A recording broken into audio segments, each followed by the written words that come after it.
Hello dear students, welcome to Kataria pharmacy. So students, कैसे हैं आप सब? आई होप सभी ठीक होंगे। तो हम लोग स्टडी कर रहे थे B pharma second semester biochemistry. तो बायोकेमिस्ट्री की हमारी यूनिट 4 कंप्लीट हो चुकी थी। आज के इस लेक्चर में हम स्टार्ट करने जा रहे हैं यूनिट 5। तो यूनिट 5 का हमारा फर्स्ट लेक्चर होने वाला है। अगर पीछे के लेक्चर्स आपने अटेंड नहीं किए हैं तो वीडियो के डिस्क्रिप्शन में जाइए, आपको प्लेलिस्ट का कंप्लीट लिंक मिल जाएगा, वहां से जाके आप देख सकते हैं। तो स्टार्ट करेंगे।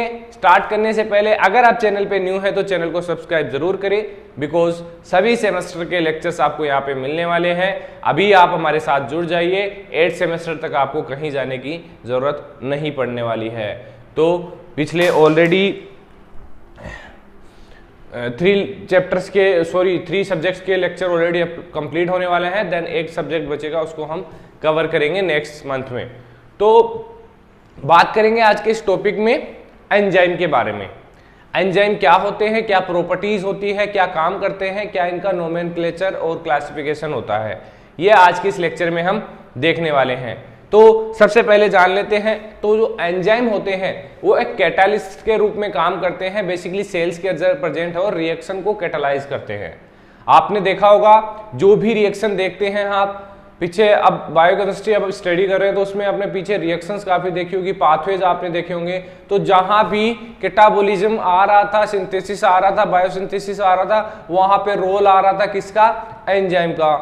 ट्रांसफरेज, डीकार्बोक्सिलेज, ये सभी एंजाइम्स थे जो बेसिकली कहीं ना कहीं अपना रोल प्ले कर रहे थे सभी रिएक्शंस में। तो सभी रिएक्शंस में एंजाइम का इंपॉर्टेंट रोल होता है फॉर द कैटालाइसिस, कैटाबोलिज्म। तो ये एक बायोकैटालिस्ट है present in cell that speed a biochemical reaction. और ये जो रिएक्शन होती है उसकी स्पीड को भी दोगुना कर देता है। कौन? एंजाइम। तो speed up biochemical reaction without getting itself destroy in the reaction. और एक खासियत और होती है एंजाइम की, ये खुद कभी डिस्ट्रॉय नहीं होता है रिएक्शन के अंदर, ये अपने आप को सेपरेट वापस बाहर निकाल लेता है रिएक्शन से। मतलब कि एक कैरियर का काम करता है। कैरियर का काम है ले जाना, फिर वापस वो बच के वहां से आ जाएगा। तो मतलब बहुत ही अच्छा इसका रोल होता है बॉडी के अंदर। Certain type of RNA can also serve as catalyst. कुछ आरएनए भी होते हैं जो कैटालिस्ट के रूप में सर्व होते हैं। आरएनए मॉलिक्यूल जैसे कि उनको बोल सकते हैं हम राइबोजाइम्स, डीएनएजाइम्स। तो कुछ प्रोटीन भी हम, कुछ प्रोटीन्स को भी हम एंजाइम बोल सकते हैं। कुछ प्रोटीन एंजाइम होते हैं, लेकिन सभी एंजाइम प्रोटीन नहीं होते हैं। तो ये enzyme are typically protein, enzyme typically protein होते हैं, लेकिन सभी प्रोटीन एंजाइम नहीं होते हैं। अब देखिए, इस चीज से आपको समझ में आ जाएगा। अब आपने 11th 12th में या फर्स्ट सेकंड सेमेस्टर में आपने देखा होगा ताला चाबी का जो रूल था, लॉक और की का जो रूल था, वो क्या था कि एंजाइम ऐसे होते हैं जैसे एक ताला और चाबी की एक ऐसा रिसेप्टर सबस्ट्रेट होगा जो एक स्पेसिफिक एंजाइम से आके ही अटैच होगा। इसी के अकॉर्डिंग इनको क्लासिफाई किया जाता है। बेसिकली सिंपल फ्लो चार्ट हम यहाँ पे देखते हैं। ये हमारा एंजाइम है और एक सबस्ट्रेट है। तो एक तरीके से देखा जाए तो ये ताला है और ये इसकी चाबी है, जो इसके अंदर ही फिट होगी, दूसरे एंजाइम के अंदर फिट नहीं होने वाली है। तो ये रिएक्शन करेंगे, यहाँ से सबस्ट्रेट और एंजाइम एक दूसरे से अटैच हो जाएंगे, सबस्ट्रेट बाइंड होंगे, देन अब जो एंजाइम एक्टिविटी है वो होगी, तो जो सबस्ट्रेट है वो यहाँ से अलग हो जाएगा। यहाँ पर एंजाइम का काम हो गया है, अब ये वापस अपने काम में दोबारा लग जाएगा। तो ऐसे ये अपने आप को डिस्ट्रॉय नहीं करता है, रिएक्शन को स्पीड अप करता है और कैटालिसिस में काम आता है, बायोकैटालिस्ट है। तो यह है जनरल इंट्रोडक्शन। बात करें कुछ प्रॉपर्टीज की, तो जैसे कि कैटालिस्टिक प्रॉपर्टी होती है इसके अंदर, पीएच सेंसिटिविटी प्रॉपर्टी होती है, रिवर्सिबिलिटी का मतलब कि ये वापस रिएक्शन में आ जाता है और अपना काम शुरू कर देता है, मतलब डिस्ट्रॉय नहीं होता है। हीट सेंसिटिविटी होती है और स्पेसिफिसिटी होती है इसके अंदर, एंजाइम्स के अंदर स्पेसिफिक होते हैं हमारी बॉडी के। बात करें नोमेनक्लेचर ऑफ आईयूबी क्लासिफिकेशन, आईयूबी की फुल फॉर्म है international union of biochemistry and molecular biology. तो कंप्लीट तो इसकी फुल फॉर्म है international union of biochemistry and molecular biology, IUBMB, लेकिन हमें सिर्फ स्टडी कर रहे हैं एंजाइम की बायोकेमिस्ट्री में, तो इंटरनेशनल यूनियन फॉर बायोकेमिस्ट्री हमने IUB यहाँ पे लिखा हुआ है, हमारे सिलेबस में भी IUB ही लिखा हुआ है, तो इस पे कंफ्यूज मत होना।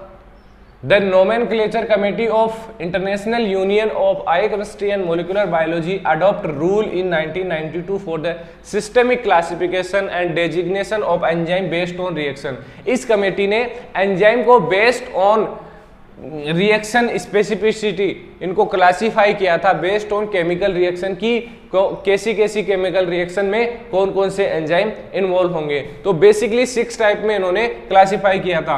All enzyme are classified in 6 major class according to the nature of chemical reaction. Chemical reaction के अकॉर्डिंग सभी एंजाइम्स को 6 पार्ट में डिवाइड किया था। तो फर्स्ट है हमारा ऑक्सीडो रिडक्टेज। ऑक्सीडो रिडक्टेज ऐसे एंजाइम हैं जो ऑक्सीडेशन और रिडक्शन में काम आएंगे, ये चीज है, ये इनके अलावा कोई टाइप नहीं है, जो भी एंजाइम आएंगे इनके ही एग्जांपल्स होंगे। सेकेंड है ट्रांसप्रेस, जो ट्रांसफर में काम आएंगे। थर्ड है हाइड्रोलेज, हाइड्रोलाइसिस में जो काम आने वाले एंजाइम हैं उनको बोलेंगे हाइड्रोलेज। लाइज, लाइज क्या है, ये बॉन्ड्स को क्लीव करेंगे, जैसे कार्बन कार्बन बॉन्ड है, कार्बन ऑक्सीजन है, कार्बन नाइट्रोजन है, अदर ग्रुप जो भी है उनको डबल बॉन्ड को ऐड करना, ब्रेक करना, लाइज करना, ये लाइज एंजाइम का काम होगा। 5 द आइसोमरेज, जो आइसोमराइजेशन रिएक्शंस होती हैं, कैटालाइसिस होता है, उनके अंदर आइसोमरेज एंजाइम का रोल होगा। Ligase, ligase basically involve in the biosynthesis of compound with simultaneous hydrolysis और of A pyrophosphate bond in ATP और सिमिलर ट्राइफॉस्फेट। तो इनके हाइड्रोलाइसिस में ये यूज होते हैं, किसके, जो सिमिलर जैसे ट्राइफॉस्फेट है, पायरोफॉस्फेट बॉन्ड है, एटीपी है, एटीपी के अंदर ये बेसिकली होते हैं, इनकी रिएक्शन में लाइगेज एंजाइम का यूज होता है। तो इनसे 6 टाइप हो गए, oxido reductase, transferase, hydrolase, lyase, isomerase और लाइगेज। इनके अंदर जो भी एंजाइम आएंगे वो इनके अंदर इंक्लूड होंगे। अगर रिएक्शन ऑक्सीडेशन रिडक्शन है तो जो एंजाइम्स आएंगे तो उनको हम ऑक्सीडो रिडक्टेज एंजाइम बोल सकते हैं।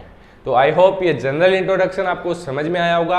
आगे जो भी टॉपिक्स आएंगे उनको सेपरेटली हम लेक्चर्स में स्टडी करने वाले हैं, तो बने रहिए हमारे साथ। और स्टूडेंट्स कमेंट जरूर करें, कमेंट करेंगे तो हमें आपके डाउट्स का पता लगेगा। कमेंट नहीं कर सकते आप टेलीग्राम ग्रुप ज्वाइन किए, वहां से आप डाउट अपने क्लियर कर सकते हैं। तो बने रहिए हमारे साथ, मिलते हैं नेक्स्ट वीडियो में।